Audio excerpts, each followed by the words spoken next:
Messieurs, dames, bonjour et merci de nous retrouver encore sur notre plateforme Séné Plus dans ce 5e numéro des enjeux 2019. Enjeux 2019, mais face aux internautes de Séné Plus, des représentants de candidats à cette élection présidentielle du 24 février pour expliquer, partager le programme, partager les visions.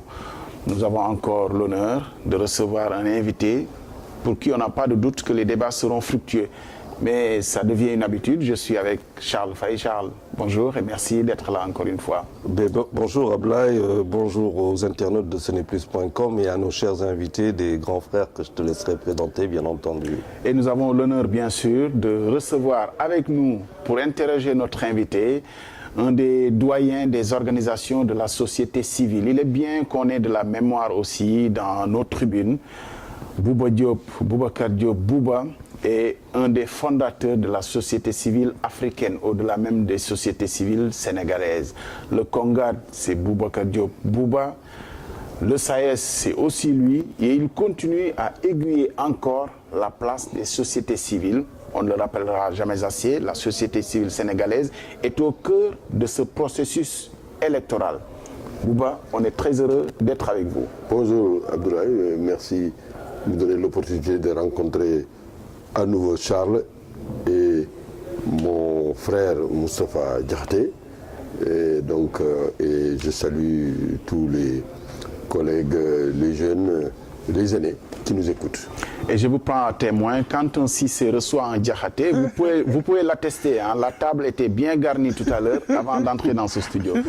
Moustapha Diakhaté, j'ai l'immense plaisir avec les autres co-invités de vous recevoir sur ce plateau de Enjeux 2019. Je vous laisse saluer les internautes de Séné Plus. D'abord, bonjour Abdoulaye, merci de m'avoir invité. Bonjour à Charles et à mon sérigne et condisciple Bouba Diop, parce que nous partageons ce que j'appelle le communisme laïque, qui est la pensée de Cheikh Anta Diop. Donc je suis content d'être là et je salue les internautes de Séné Plus et j'espère que cette émission va apporter beaucoup d'éclairage à notre pays. Et évidemment, j'en profite, puisque nous sommes dans la semaine de la commémoration du 30e anniversaire de la disparition de Cheikh Anta Diop, pour m'incliner devant sa mémoire et souhaiter que la terre de Tcheitou lui soit légère. Et je voudrais aussi interpeller le Sénégal, je dis le Sénégal, son gouvernement et les intellectuels sénégalais pour qu'on prépare très sérieusement le 100e anniversaire de sa naissance en 2023. J'en avais déjà parlé il y a 2 ans au président de la République en présence de la fondation Cheikh Anta Diop, de l'UCAD. Je crois que ça doit être un événement national, africain et dans la diaspora, pour rendre à Cheikh Anta l'hommage qu'il mérite, parce que toute sa vie il l'a consacré à rendre l'Africain debout. Vous regrettez que ce 30e anniversaire de sa disparition ait échappé? Non, c'est le 33e. Le 30e a été bien célébré. C'est le 33e qui a un peu échappé quand même. Bon, c'est lié peut-être à la campagne. Les projecteurs de la presse n'ont pas été là-bas. Mais c'est pas grave, parce que le 30e anniversaire, comme ça, a été bien célébré. Mais cette fois-ci, je ne veux pas que 2023 soit passé inaperçu. Le centenaire de sa naissance. Je crois qu'il y a des candidats qui se sont prononcés sur l'événement. Oui. Je crois qu'il y en a 2 particulièrement, en tout cas si je ne me suis pas trompé au niveau de la presse, il y a 2 candidats, je pense en l'occurrence le président Macky Sall et le candidat Ousmane Sonko. Ils en ont parlé, ils ont évoqué ce jour-là, et je pense que donc, comme tu l'as dit, c'est une figure qu'on ne peut pas ignorer si on veut réfléchir sur le destin du Sénégal et le destin de l'Afrique et même le destin du monde. Absolument. Parce que Cheikh Anta s'est prononcé sur 3 niveaux. Le monde, l'Afrique et le Sénégal. Donc je crois que c'est une... Et il a une vision programmatique, bien sûr, qu'on évoquera, bien sûr, dans cette émission, qui était cette sorte de révolution par l'agriculture qu'il a théorisée et qu'il a bâtie, mais qui n'a jamais été appliquée, en tout cas qui n'a jamais été portée par les différents gouvernants de ce pays. Moustapha Diakhaté, il est une autre figure incontestable dans le champ politique et qui fait irruption dans cette campagne électorale, qui n'est pas candidat, mais qui est comme le 6e candidat. Vous avez bien entendu suivi certainement l'arrivée du président Abdoulaye Wade, ces 2 derniers jours. Il est comme un candidat en campagne. Hier encore, ce vendredi, il était à Touba. Déjà, comment appréciez-vous son arrivée en pleine campagne électorale alors qu'il n'y a pas de candidat déclaré du Parti démocratique sénégalais? Vous avez aussi entendu son discours. Qu'en avez-vous retenu? Écoutez, c'est le contraire qui m'aurait surpris, qu'il ne soit pas venu et qu'il ne tienne pas ce discours incendiaire que je dénonce, que j'ai dénoncé, que j'ai condamné, tout en sachant un peu pourquoi il parle. Quand même, bon, j'ai eu la chance de rencontrer Abdoulaye Wade 2 fois après les locales de 2014. C'était dans une perspective de décongeler ses rapports avec Macky Sall. Malheureusement, ça n'a pas abouti. Et à l'issue de cette rencontre et d'autres émissaires que j'ai envoyés auprès de lui, j'ai compris qu'Abdoulaye Wade, en réalité, la candidature de Karim Wade, ce n'était pas pour 2019. C'était pour, d'abord, empêcher toute émergence de toute tête dans le PDS que celle de Karim.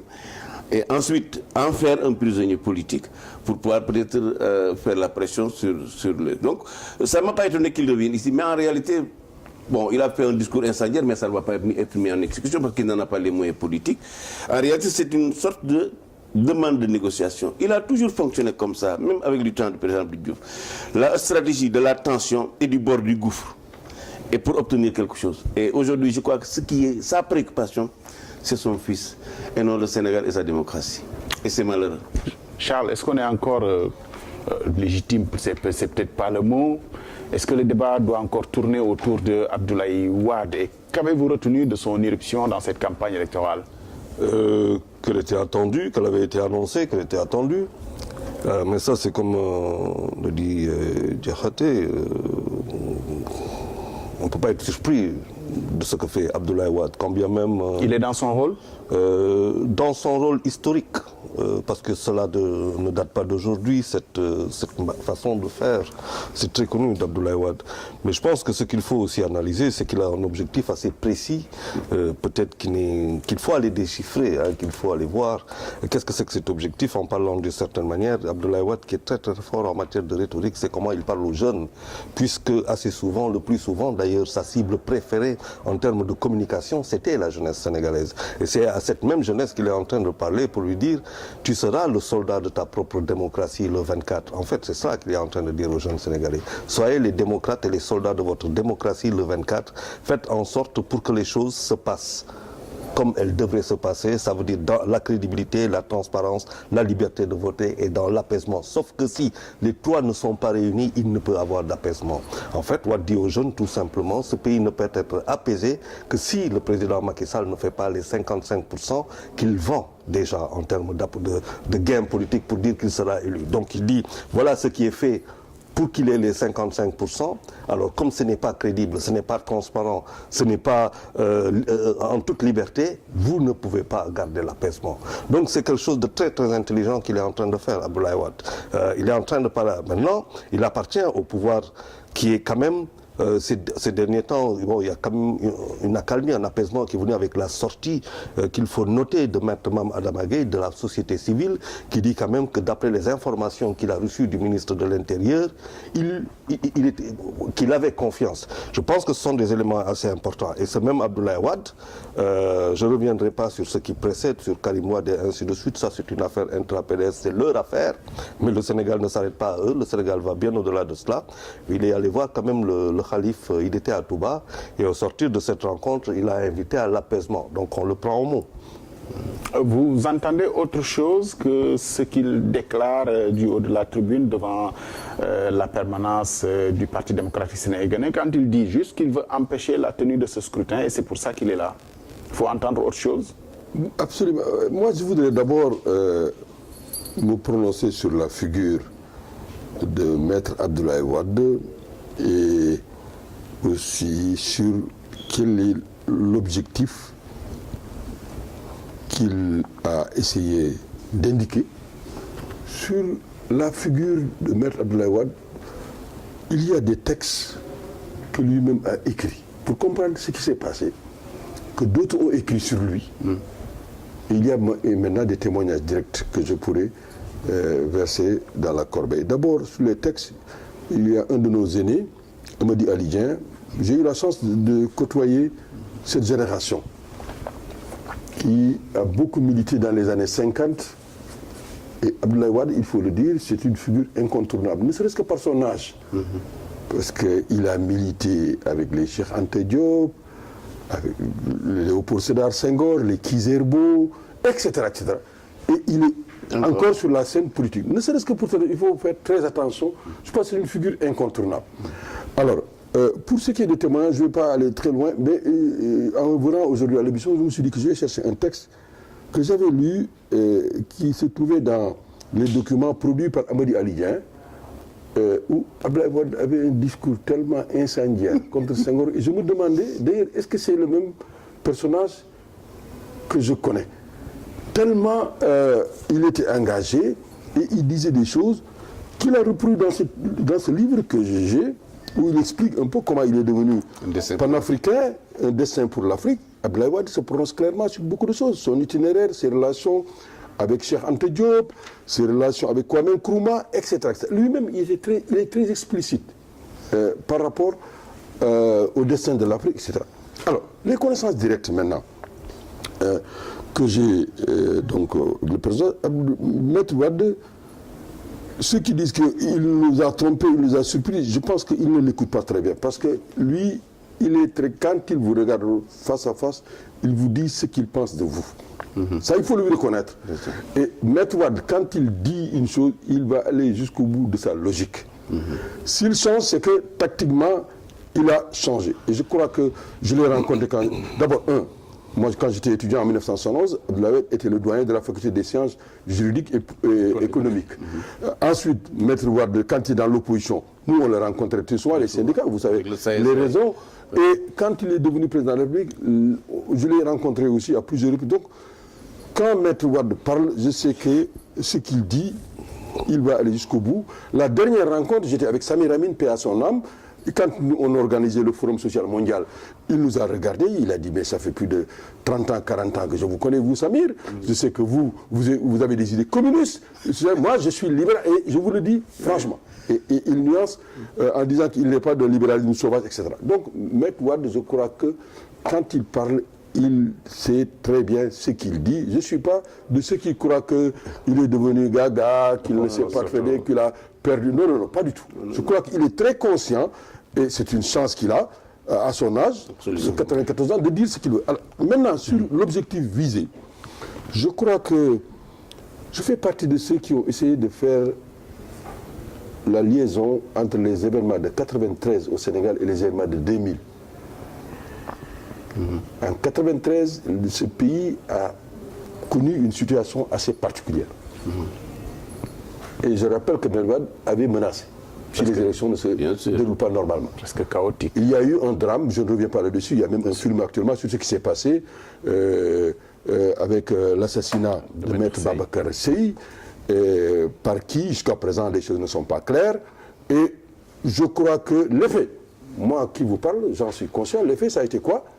C'est que ceux qui étaient au pouvoir ont compris qu'en 2000, il faut que les choses se passent normalement. Je crois que le message a été très clair parce que je fais partie de ceux qui, avec Mme Adam Gueye, Alioune Tine, Mazik, on a rencontré les deux candidats, le dernier moment. Le général Cissé en a porté témoignage. Qu'est-ce qui s'est passé? Mais tout le monde savait que ces élections-là, il fallait que les choses se déroulent normalement. Et le message, à mon avis, de 93, on ne le dit pas souvent, a eu un effet sur 2000. Donc pour moi, cette actuelle, le message que Maître Abdoulaye Wade a voulu lancer, c'est que ces élections doivent être réorganisées ou bien doivent être transparentes ou en tout cas des choses comme ça. On dit qu'il est parti à Touba, j'ai vu dans la presse aujourd'hui à Tivaouane, et il semble avoir changé de position. À mon avis, l'effet que Maître Wade voulait obtenir, il l'a plus ou moins obtenu. Ça, c'est mon analyse personnelle. Je ne sais pas, Moustapha, à savoir, garantie pour qu'on sache que, tel que c'est, il faut que cette élection se passe normalement. En l'occurrence, Moustapha, moi, c'est la lecture que j'ai. La vision de Boubacar Diop Bouba est importante quand même quand il dit l'objectif visé, c'était d'avoir l'impression que les choses se passent normalement. Est-ce que ce n'est pas là que les choses sont faussées, puisque bien entendu, il y a C'est un constat, rupture de consensus entre le pouvoir et son opposition, rupture de consensus dans le dialogue, dans le déroulement du processus électoral, jusqu'à aujourd'hui que les acteurs n'arrivent pas à avoir confiance, notamment l'opposition, envers le pouvoir. Est-ce que ce n'est pas ça, finalement, qui pose problème? Et on passera rapidement sur l'épisode. Oui, ça pose problème d'une manière générale. Parce que, contrairement à ce qui dit très souvent, au Sénégal, quand même, en matière d'élection, il n'y a pas beaucoup de consensus. Parce que s'il y avait consensus en 93, qui est venu juste après le code électoral consensus, il n'y aurait pas le drame de M. Babacar Sèye. En 2000, il n'y avait pas de consensus. En 2007, il n'y avait pas de consensus. En 2012, il n'y avait pas de consensus. Sur certaines choses, quand même, les acteurs s'entendent notamment sur ce qui est important, les révisions de fichiers électoraux. Je pense que les acteurs arrivent à s'entendre. Oui. Mais ici, sur l'essentiel, qui est la charpente... Par exemple, je prends l'exemple de la réforme du fichier électoral. Oui. Ça, il y avait consensus. Moi, j'étais à l'Assemblée nationale, président du groupe Benno Bokk Yakaar. On a voté le texte à l'unanimité. Et l'objectif qui était assigné au gouvernement, c'était d'avoir 4 millions d'électeurs, sinon on revient à l'ancien code. Donc il y avait d'accord. C'est-à-dire le désaccord est intervenu après les législatives de 2017.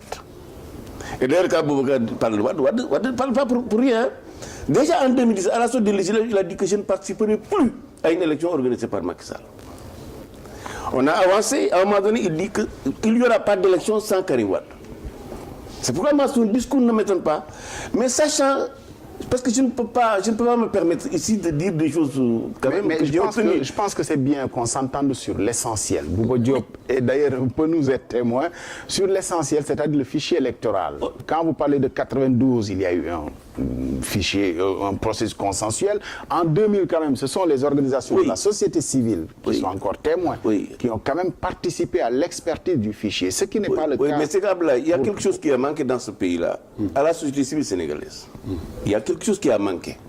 Vous savez que les Bouba avaient la chance, quand quelqu'un dérape, il l'arrêtait. Maintenant, les gens font la fine bouche.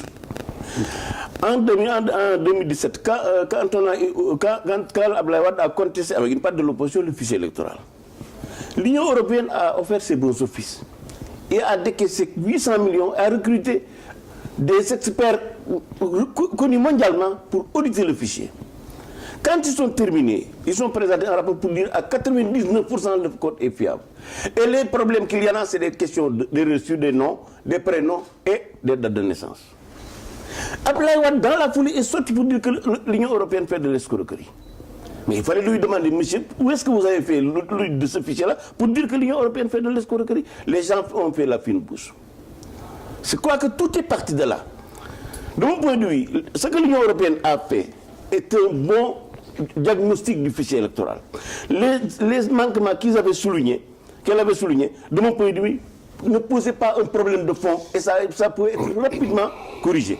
Regardez ce qu'il a dit hier. Il dit qu'il y a 2 500 000 Sénégalais qui n'ont pas leur carte d'électeur. 1 500 000. 1 500 000. Alors qu'il n'y en a même pas 500 000. Mais ça pose problème.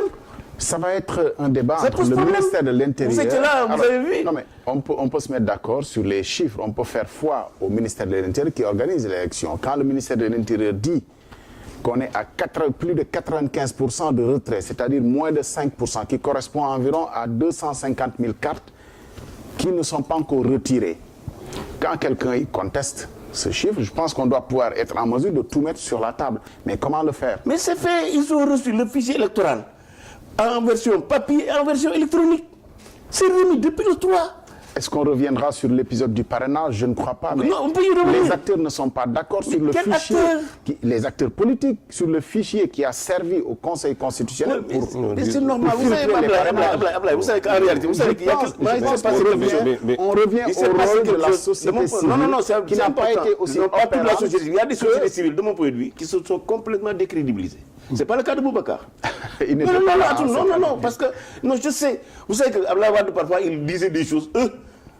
il allait nous trouver au point E pour le remettre sur les rails. Je sais de quoi je parle. Parce que quand même la pression, le chantage, ça Abdoulaye Wade sait faire ça. Vous savez que parlons un peu du parrainage. Mais le parrainage, quand l'idée a été émise, mais ce n'était pas parti du néant, Abdoulaye Cissé. Souvenez-vous de ce qui s'est passé avec les locales de 2010 et 2014. 2700 listes. Mais souvenez-vous de ce qui s'est passé avec les législatives. 47 listes. Mais les Sénégalais voulaient que ça cesse. Et or, vous savez, moi, c'est mon opinion, gouverner, c'est identifier les problèmes et leur trouver des solutions. La solution que nous avons estimée, pour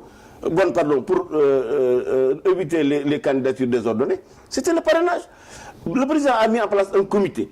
On a appelé l'ensemble des acteurs politiques pour y réfléchir. Mais Abdoulaye Wade a boycotté une partie de l'opposition. Comment voulez-vous nous dire qu'il n'y a pas de consensus au moment où ceux qui ont boycotté, personne ne l'a dit revenir sur la table. Voilà. C'est mon problème. Bon, je pense que pour ce qui concerne le fichier électoral, c'est à 15 jours de la présidentielle que les candidats l'auront. Mais c'est ce qui est prévu par le code électoral. Mais c'est différent. Il y a le fichier. Le code électoral, c'est la loi qui organise. Non, je suis d'accord. Mais au plus tard, mais attention, je veux dire que les candidats n'ont pas encore reçu le fichier électoral. Si, ils ont reçu le fichier électoral. Bureau de vote, pas bureau de vote. Non, il y a ce qui a été remis, qui est une cartographie qui est publique. On sait sur les 45 départements et ainsi de suite le nombre de tout ça, sans les noms de tous les électeurs qui vont être. Ils ont reçu le fichier électronique et le fichier papier, nom, adresse et numéro. Je veux dire, ce document-là. C'est ce document-là que utilisent les représentants des partis quand ils sont dans les bureaux pour vérifier est-ce que la personne qui est entrée, c'est lui-même. Non, mais ils n'ont pas encore reçu. Non, ils n'ont pas reçu le fichier électoral. Ce document dont vous parlez, il est dans le domaine public. N'importe qui peut l'avoir. Quel est le fichier électoral? Qui donne le nombre de... Ils ont le nombre d'électeurs, le numéro de carte d'identité, le numéro de carte d'électeur, bureau de vote par bureau de vote. Bon, attention. C'est mandataire électoral. Je vous laisse. Si vous permettez, ça c'est la première chose. Je vous laisse, je vous concède ça. Voilà. Je vous le concède. Par contre, par rapport, par exemple, il y a des choses qu'il faut quand même préciser. Concernant le parrainage, je suis très bien placé pour en avoir parlé avec quelqu'un en 2016. C'était en février 2016, à un mois comment dire... 2017. Du référendum. Oui. Ce n'était pas encore dans le pipe. Oui. 2015, ça c'est 2015 le référendum. Voilà, 2016. Le 20 mars 2016, nous allons au référendum. Oui. Moi, en février 2016, ça veut dire un mois avant, j'en parle à quelqu'un, les souvenirs sont là, du parrainage qui n'était pas dans le pipe et qui par la suite va rencontrer le ministre de la Justice. Donc je suis très bien placé sur cette question-là. Voilà, je suis très bien placé pour savoir. Par contre, quand le parrainage va être amené, et à l'époque, quand je discutais avec cet ami, on en parlait, on était dans des dispositions de 0,5%, avoir même la possibilité pour un parrain d'avoir 2 candidats, parce qu'il s'agissait beaucoup plus de permettre à un candidat de se présenter, même s'il y avait un certain filtre à mettre en place. Par la suite, ça s'est passé autrement, et ce n'est que 2 ans après que le parrainage vient. Donc ça veut dire que de ce point de vue, et c'est politiquement, c'est très adroit de ne pas permettre l'opposition de se mettre en place pour pouvoir faire, aller. Donc c'était très adroit, comme cela a été fait par exemple les gens l'oublient, pour le référendum. C'est à un mois qu'on a dit aux gens, c'est au mois de mars qu'on va faire, c'est en février qu'on a annoncé le référendum pour le mois de mars. Ça veut dire en un mois. C'est-à-dire en termes de même d'appropriation, de réflexion poussée, de démarche auprès des masses, parce que les partis politiques, quand même, c'est ça qui a été un peu galvaudé, je pense, à mon sens, dans la politique chez nous. Mais maintenant, pour revenir à ce qu'il disait par rapport à Maître Abdoulaye Wade, je pense qu'il faut prendre très au sérieux cette menace non voilée qui en lame de fond que le président est en train de faire planer sur ce pays. Dans un pays où on a 70% de jeunes, d'une certaine manière désœuvrés au point de prendre parfois des pirogues de partir. Il va falloir que nous soyons très prudents. J'ai bien aimé votre appel à la paix. Nous tous nous appelons à la paix, mais il ne faudrait pas que le 24 nous nous retrouvions avec des cas. Vous avez peur de la perception du message, en fait? Non, elle est très bien comprise parce que oui, des jeunes qui n'ont pas de discernement, quoi. Qu'est-ce qui arriverait si, par exemple, sur les 250, on parle de 250 000 personnes qui n'ont pas retiré, il y a 450 000 personnes qui sont dans des situations plus ou moins contentieuses et ainsi de suite. Si aujourd'hui, plus les duplicata que l'on a... 50 000 qui ont changé de lieu de vote. Voilà, qui ont changé. Alors, vous imaginez un peu aujourd'hui, si dans certaines localités et très rapidement, avec l'évolution de l'information, nous ayons des jeunes qui ne soient pas en mesure de voter dans leur quartier historiquement, vous imaginez ce que ça veut dire? Je pense que c'est là qu'il y a une grande réflexion à mener, afin que quand même nous soyons assez prévenants par rapport à ça. Il y a encore 2 semaines avant le scrutin, on peut encore rectifier certaines choses. Je précise quand même que pour les 50 000 qui ont été changés, dont le lieu de vote a changé, le ministère de l'Intérieur met en place un système d'envoi de SMS. Oui. On ne sait pas si c'est opérant ou pas, mais on verra bien. Essentiellement d'ailleurs, c'est dans des zones de Touba. Alors, l'opposition soupçonne que c'est parce que le pouvoir a du mal à gagner Touba, que c'est encore un subterfuge pour perturber en tout cas ceux qui ont envie de participer à ce scrutin. Oui, je vous permettrai de répondre tout à l'heure. Moi, je voudrais d'abord, dans la présentation, ajouter, par respect aux auditeurs et aux téléspectateurs, dire que moi, je fais partie de la société civile politique. Je m'explique. Nous, on fait partie des groupes de mouvements au niveau de la société civile. Dès l'arrivée du président Wade au pouvoir, on s'est constitué un groupe d'initiative solidaire. On s'est rendu compte que dès les premiers jours de l'alternance, on avait quelques petits problèmes. Quand il y a eu cette dynamique pour changer l'hymne sans qu'il y ait discussion, etc., on s'est dit, tiens, on va s'organiser. Donc, moi, j'étais président du Conga, on a travaillé, et c'est cette dynamique qui a amené qu'on crée le mouvement Taxawu Temm avec Ibrahima Fall pour être candidat aux élections présidentielles. C'est un mouvement très long, mais je voudrais le dire pour... Mais vous auriez dû être le candidat de Taxawu Temm. Pour qu'on explique qu'on puisse être témoin. J'ai assisté à un moment historique de rupture du dialogue. Pour la dynamique en cours, en décembre 2016, j'étais dans la délégation de l'opposition qui a rencontré le président Macky Sall. Ce jour-là, tu dois avoir effectivement un souvenir de ça. Ce jour-là, il y a eu la rupture. Vous savez pourquoi? Dites-nous. On est venu, ils ont discuté de tout. Je me rappelle très bien, je revois la scène, il y avait Decroix, il y avait Omar Sarr, le président de la République était entouré des premiers ministres, etc. J'ai observé pendant plus d'une heure de débat, je ne suis pas intervenu, et comme il a dit, des fois il faut prendre son courage à deux mains. J'ai pris la parole à 3 minutes de la fin de la rencontre pour dire au président Macky Sall, Monsieur le Président, vous avez entre vos mains de quoi faire en sorte qu'il n'y ait pas de problème dans ce pays. Ce que je défie quiconque pour dire que ce n'est pas exactement. Vous pouvez demander à El Hadj Kassé, parce qu'il était présent, mon jeune frère. Je lui ai dit, Monsieur le Président, vous avez le soleil, vous avez la télé, vous avez la radio. Si vous voulez, chaque lundi, vous pouvez faire le point vous-même, rassurer tout le monde en disant, voilà, où est-ce qu'il y a des problèmes. Je donne. Le président Macky Sall a pris la parole pour dire, professeur, vous avez raison, vous avez des instructions à M. Diallo qui était ministre de l'Intérieur. Abdoulaye Daouda Diallo. Vous savez, la suite, je ne reviens pas parce que les élections les plus chaotiques de l'histoire du pays, c'était les législatives. C'était après. Moi, c'est depuis lors que je dis que je n'assisterai plus à une réunion où le gouvernement et l'opposition sont en train de discuter des problèmes. Parce que je trouve que si les acteurs ne sont pas sincères, je ne discute pas qui a fait quoi, pourquoi ça ne marche pas. Je ne reviens pas là-dessus. Donc, c'est ce jour-là qu'il y a eu rupture de dialogue. Maintenant, comment régler le problème? Le mal, il est déjà fait. Hein. Je pense que depuis lors, il y a eu cette journée de dialogue qui a été boycottée. Vous connaissez la suite. Il y a un problème de confiance. Il n'y a pas eu de discussion sérieuse sur les cartes biométriques. Aujourd'hui, il y a des Sénégalais qui ont leurs cartes. On leur a écrit dessus que vous ne pouvez pas voter. Alors que, avec toute l'histoire du pays, aujourd'hui, on devait atteindre les standards pour que chaque Sénégalais qui a sa carte puisse voter où il veut. Aujourd'hui, il y a des Sénégalais qui veulent voter blanc. Ils ne peuvent pas voter blanc parce que le système n'est pas fiable. Il y a des, moi qui vous parle, ma femme, le jour des élections, il m'a dit, je te laisse procuration. Moneko Amoul Mana, Amoul, système bi prévoir le yoyo. Donc, voilà un peu le défi que nous avons. Notre démocratie est malade. Et je crois que le problème maintenant de l'audit, la nouvelle carte, il n'y a pas de garantie. Hein. Même si Moustapha a dit qu'on leur a envoyé. Mais vous savez, moi, les élections de 2007, c'est un repère. Le président Macky Sall était ministre de l'Intérieur. Ces élections. Premier ministre. Oui, il était Premier ministre. Premier ministre. Ces élections-là, c'est capital. Qu'est-ce qui s'est passé? Ce jour-là, moi, habitant à Ouakam, ma femme, on a la même maison. Qu'est-ce qui s'est passé? Elle s'est retrouvée devant voter à la patte d'oie. Moi, on m'a indiqué que je devais voter à Ouakam. Il fallait bien qu'on règle notre problème. On a une seule voiture, on devait aller.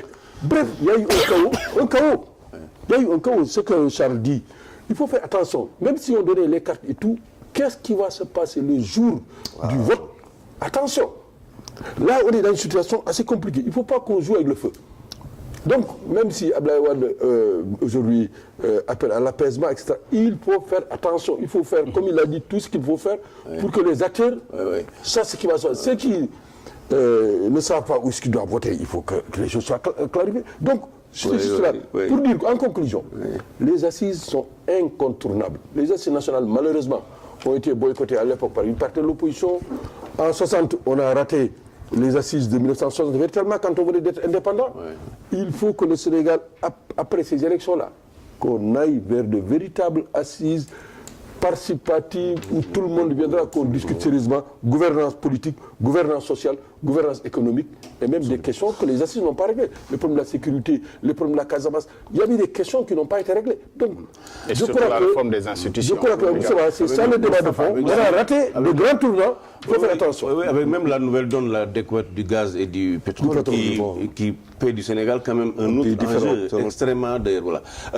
Non, c'est vrai. Vous savez, moi, lors du débat sur le problème des cartes, alors j'ai dit, mais franchement, quand le monde évolue, il faut évoluer avec. Techniquement, aujourd'hui, le ministre de l'Intérieur a la possibilité d'informer chaque Sénégalais détenteur d'une carte d'électeur où il peut voter par SMS.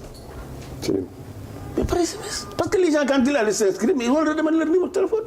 Vous savez que même avec les envois d'argent, là, les 6 et 6, là, même si ils sont en alphabet, ils arrivent à lire le montant et le code.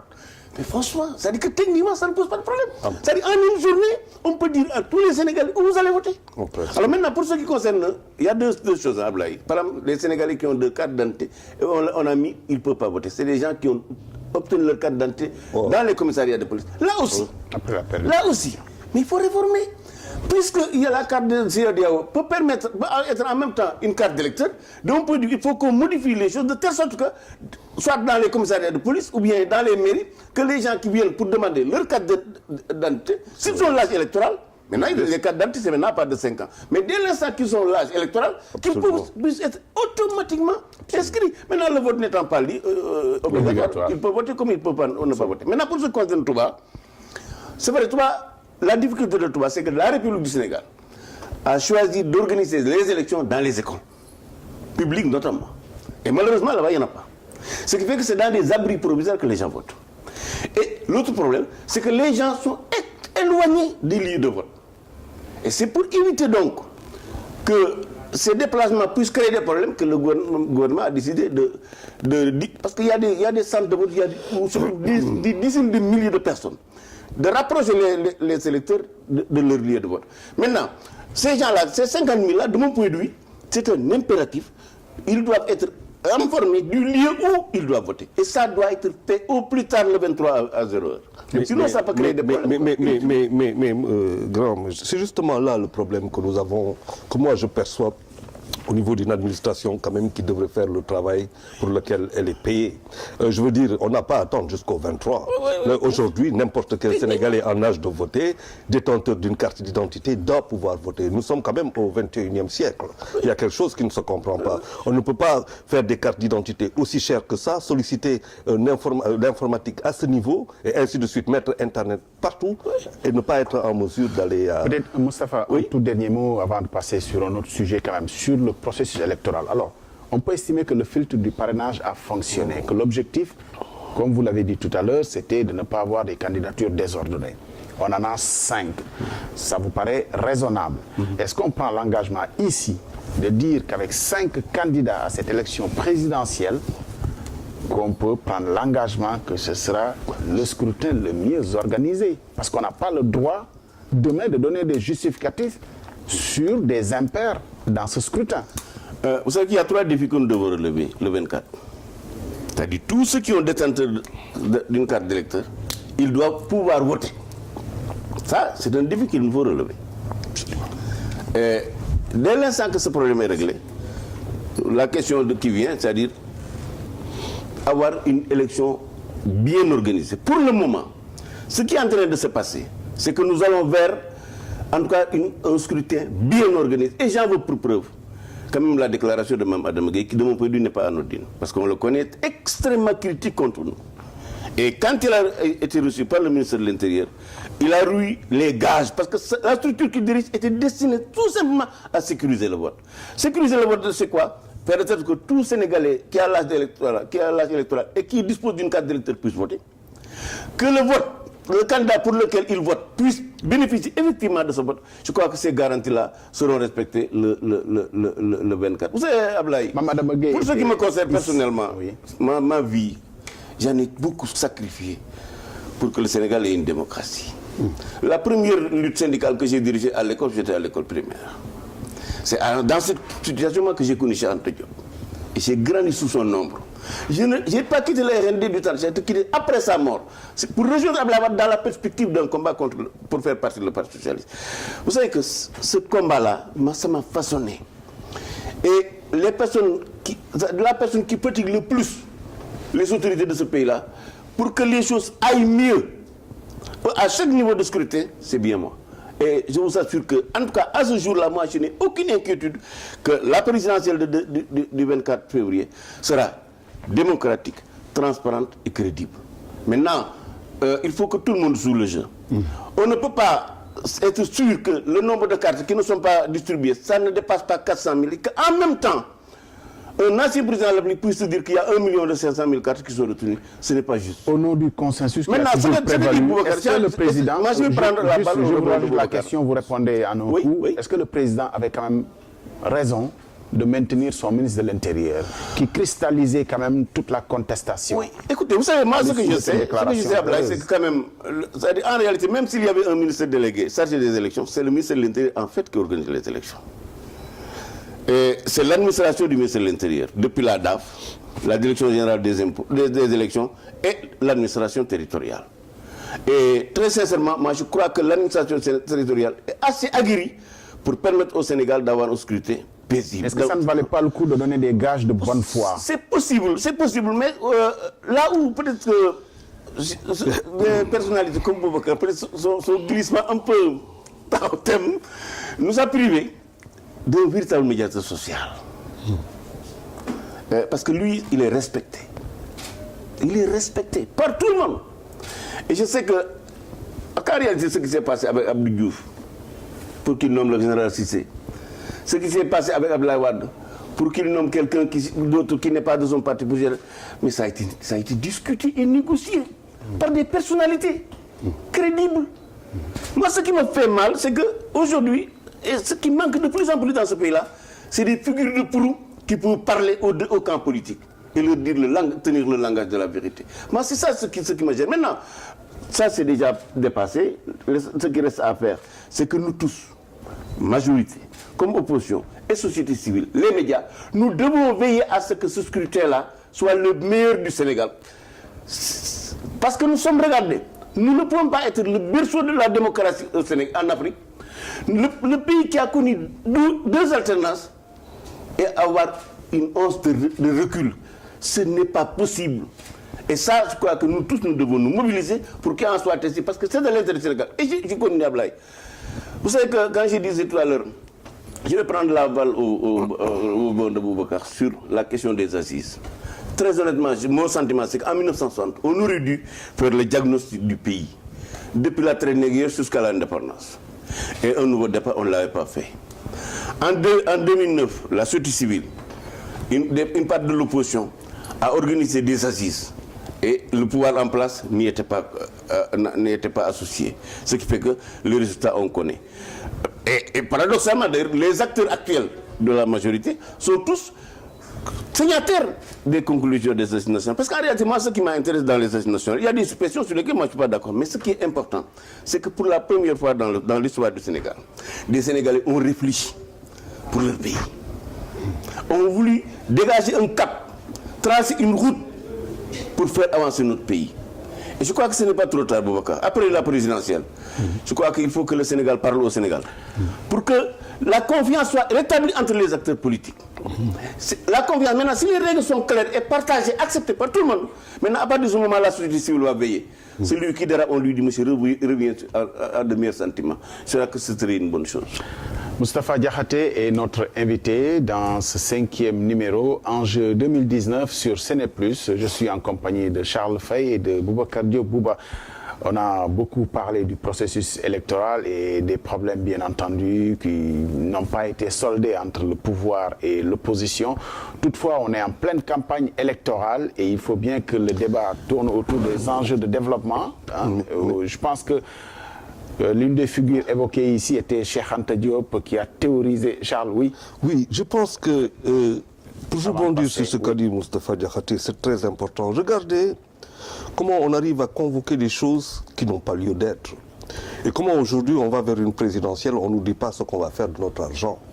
Parce que c'est de ça qu'il s'agit. C'est-à-dire aujourd'hui, nous avons 5 candidats pour lesquels la question est réglée et qui sont en pleine campagne électorale. On est en train de convoquer des choses qui ne les concernent pas, puisqu'elles-mêmes ne s'expriment pas sur cette question-là. Vous voyez, c'est justement ça.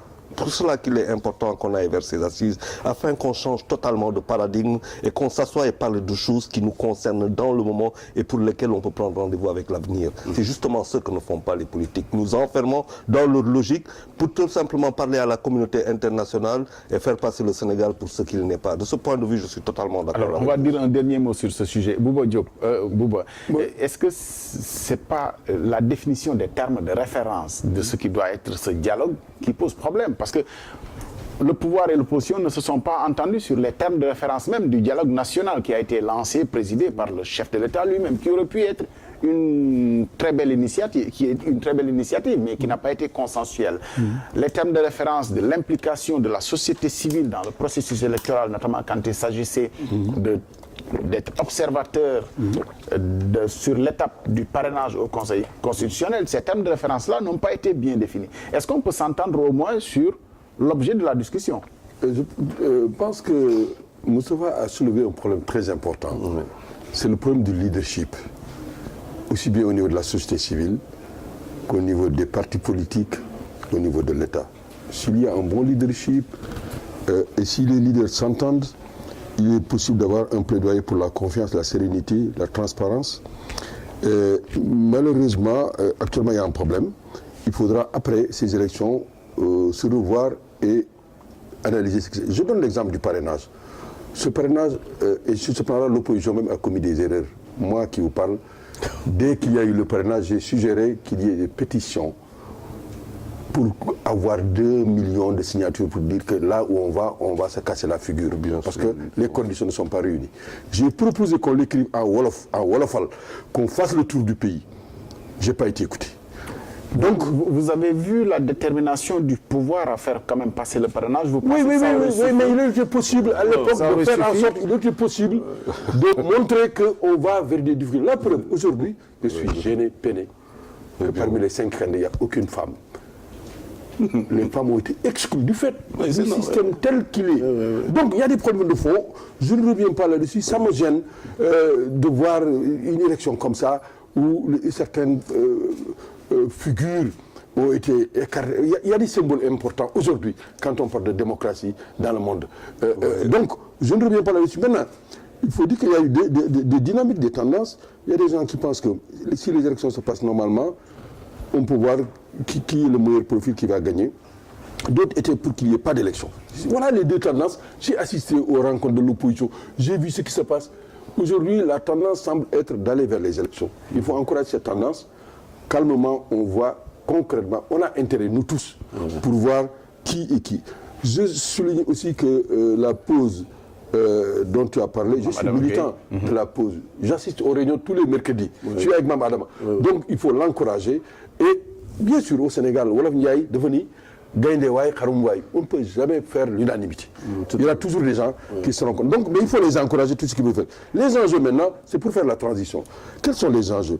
Moi, je suis dans la posture de l'éducation des adultes. C'est plus, j'ai envoyé beaucoup de contributions. Certaines ont été publiées, d'autres vont l'être dans les jours à venir. J'ai parlé des enjeux sur l'éducation, des enjeux sur la question du genre, la position des enjeux sur les médias et la politique. Aujourd'hui, les médias peuvent nous aider comme les médias peuvent créer la catastrophe. Donc, j'ai envoyé ma contribution, de même que sur le bilan économique. Le bilan économique, est-ce que le Sénégal, on est dans la bonne trajectoire ou non? Voilà les enjeux à mon avis. Pour terminer, moi, je crois que les programmes, on commence à les voir. C'est intéressant, c'est important, c'est pas suffisant. Oui. Il faut, en plus des programmes, qu'on ait une idée des personnes. c'est notre position Leadership. au niveau de la société civile. Leadership et même comportement moral, tout. Sur le plan politique, c'est important. Et je crois qu'aujourd'hui, la question, c'est de voir les questions essentielles dans ce pays. Moi qui vous parle, j'aimerais bien avoir le point de vue de Moustapha. Je pense qu'il y a 3 questions en dehors des programmes. Oui. Si on ne les règle pas dans ce pays, on n'avancera pas. Première question, la question du foncier. Le problème de ce que j'appelle l'avoir. Oui. Le président actuel a commandité une étude. Aujourd'hui, si ce pays risque de brûler, cette question de l'avoir, qu'il s'agit du foncier dans sa forme simple, ou qu'il s'agit des recherches minières, entre parenthèses, les richesses dont on parle, pétrole, gaz, zircon, c'est dans les documents de Mamadou Dia et de Senghor et des 60. Le problème, c'est comment ça veut dire que c'est maintenant seulement que subitement on voit que le Sénégal est un pays qui est riche. Alors que en 60, comme il a dit, moi j'ai les documents où le zircon qui pose aujourd'hui des enjeux extrêmement importants, plus que des fois même que le pétrole. Le zircon, on en a depuis Saint-Louis jusqu'en Casamance. Ce zircon, je ne parle pas de ce que ça a comme intérêt. Entre parenthèses, j'ai passé une semaine à Diogo. Diogo, oui. Je sais le nombre d'étrangers qui travaillent, je sais l'ampleur des investissements. Donc je ne reviens pas là-dessus. Mais bref, la question de l'avoir. Deuxième question, la question du savoir. Avec un point de départ, les enfants. Comment régler le problème des enfants dans la rue? Aucun des candidats, pour le moment, ne m'a pas encore dit comment on va arrêter ce problème des enfants dans la rue. Comment faire en sorte que le problème de l'éducation, depuis le préscolaire jusqu'au supérieur, on va avoir un cap extrême. Deuxième enjeu, là je parle des choses très simples, je ne parle pas en général. Et troisième chose très simple, comment dans ce pays, le vivre ensemble, le désordre qu'il y a dans ce pays, des animaux qui circulent dans la ville, on ne sait pas qui est responsable de quoi. Le désordre, l'état de sable partout. Dakar qui est devenu, on en parlait tout à l'heure, qui est devenu un souk. Comment un État va régler ces problèmes? La mobilité urbaine, ce sont ces 3 questions, à mon avis, en tant que simple citoyen, que je pose sur la table. Tout le reste, on va parler de 2 minutes. Professeur Moustapha, voilà les 3 questions en termes très clairs. À une crise d'autorité. Quand je prends l'exemple juste de l'encombrement, de devoir dégager la voie publique, et qu'aucune autorité ne puisse mener à bout une action pour désencombrer la ville, pour mettre de l'ordre dans la circulation, est-ce qu'on n'est pas face à une crise d'autorité? Je remercie encore Dieu, parce que il y a 10 minutes, c'est allé très vite. Il m'a fait passer par une bonne école. Les enjeux que Boubacar a été, notamment l'éducation, je ne parle pas d'instruction. Pour moi, c'est le premier enjeu que le pays doit relever. On ne peut pas construire un pays avec une population analphabète. On ne peut pas construire une démocratie avec des populations analphabètes. D'ailleurs, on le disait, comme on bind mënoo lire ci mbugal nga dëkk. Nit mënu ne ci mbugal nekk un acteur du développement. C'est pourquoi je considère que c'est le premier enjeu que le pays doit relever. Et d'ailleurs, les pays qui sont développés aujourd'hui, le Japon, la Corée du Sud, la Chine, c'est par le savoir. Parce que si vous le savez, s'il y a l'avoir, et que ce l'avoir n'est pas accompagné d'un savoir, ça peut conduire à des catastrophes. Et d'ailleurs, Seigneur Blad le disait très bien, c'est-à-dire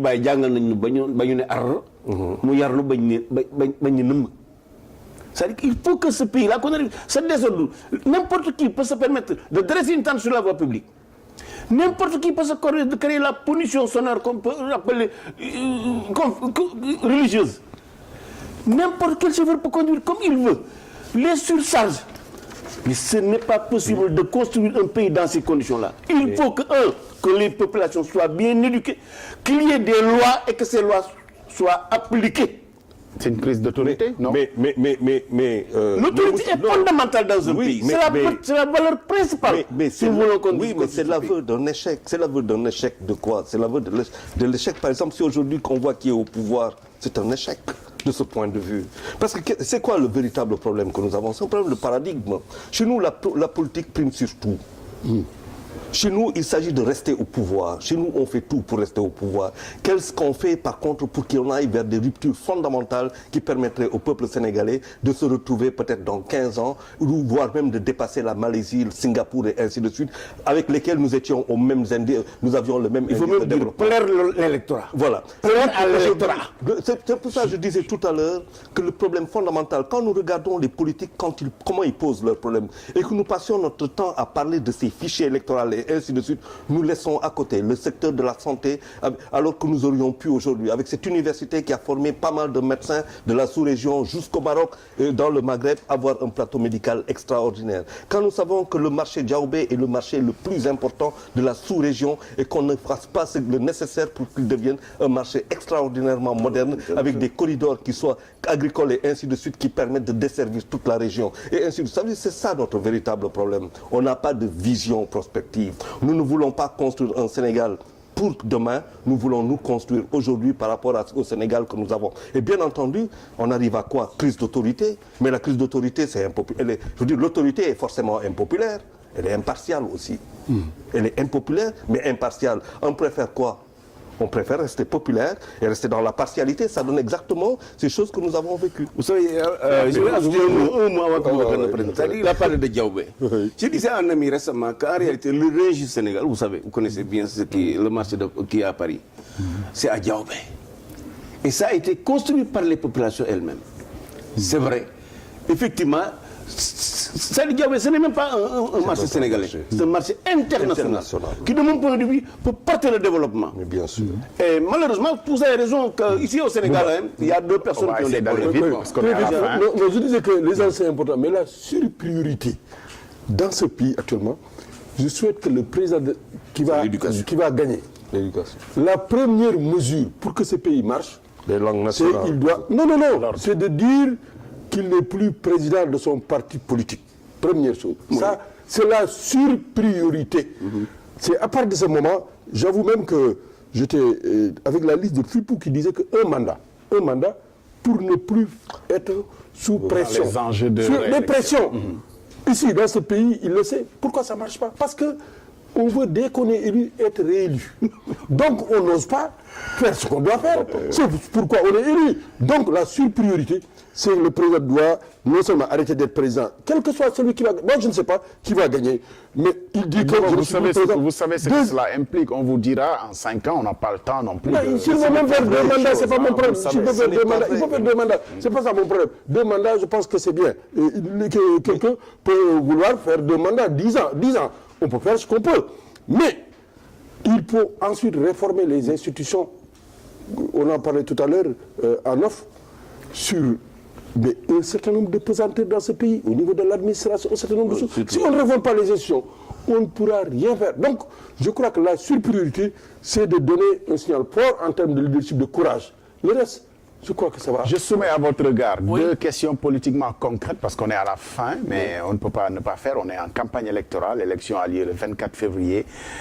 2 questions politiquement concrètes qui rejoignent les préoccupations de Charles Faye et de Bouba Diop Bouba sur la neutralité et l'impartialité de l'État. Une des propositions d'un candidat est de dire que désormais, les nominations au poste de directeur général sera soumis à appel à candidature et une shortlist soumise au président de la... Vous pensez que ça règle beaucoup de problèmes?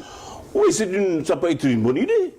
Parce que l'essentiel, c'est que c'est la personne qu'on choisit soit un Sénégalais et qui ait les qualités nécessaires pour conduire la mission qu'on lui a confiée. Moustapha Diakhaté, on va à l'élection le 24 février. Oui. Je le sais, vous pensez que votre candidat va gagner au premier tour. Mais imaginons, parce qu'il faut bien le faire, imaginons que votre candidat n'y est pas.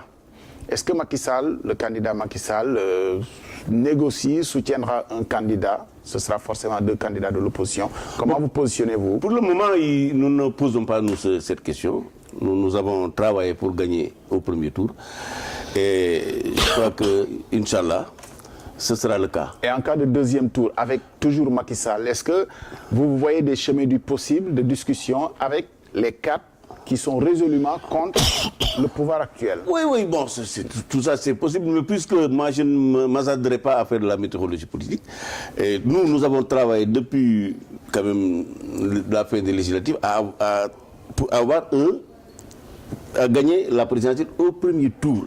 Et aujourd'hui, je crois que, selon les informations dont nous disposons, ça ne pose aucun problème. Vous n'avez même le ralliement de Khalifa Sall et de beaucoup d'autres candidats recalés,